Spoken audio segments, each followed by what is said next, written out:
til min anden blog, eller anden del af min blog.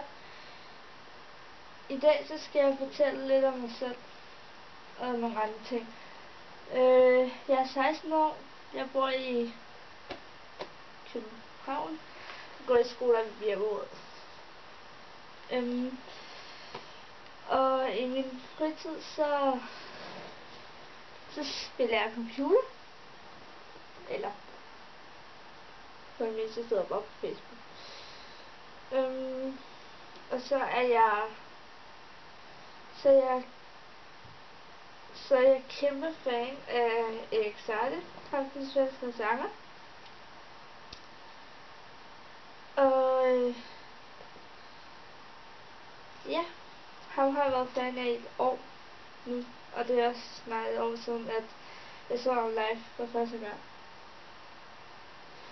Så har jeg lidt kritik til en Facebook-side, som hedder Danmarks flotteste teenager 2012.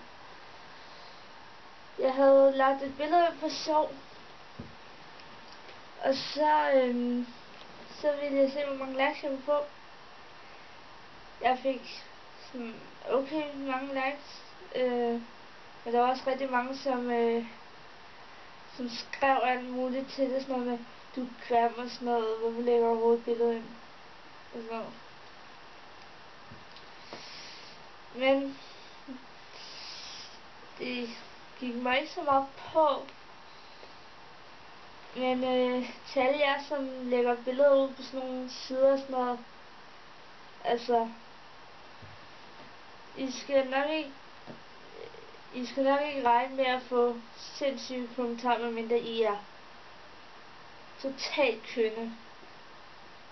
Altså, jeg fik bare kritik af det, og nogle likes kom op på sådan næsten 100 likes.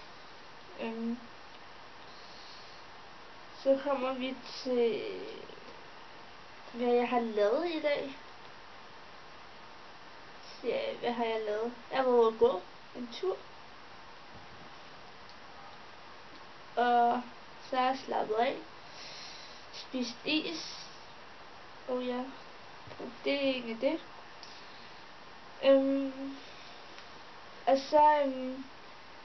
så i min næste blog, så vil jeg svare på spørgsmål. Så I kan sende et, I kan gå ind på min Facebook-side. Så jeg vil putte et link ned i description.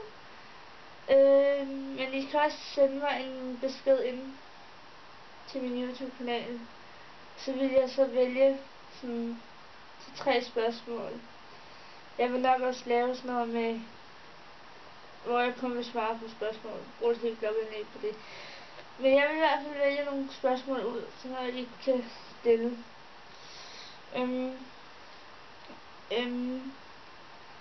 Og så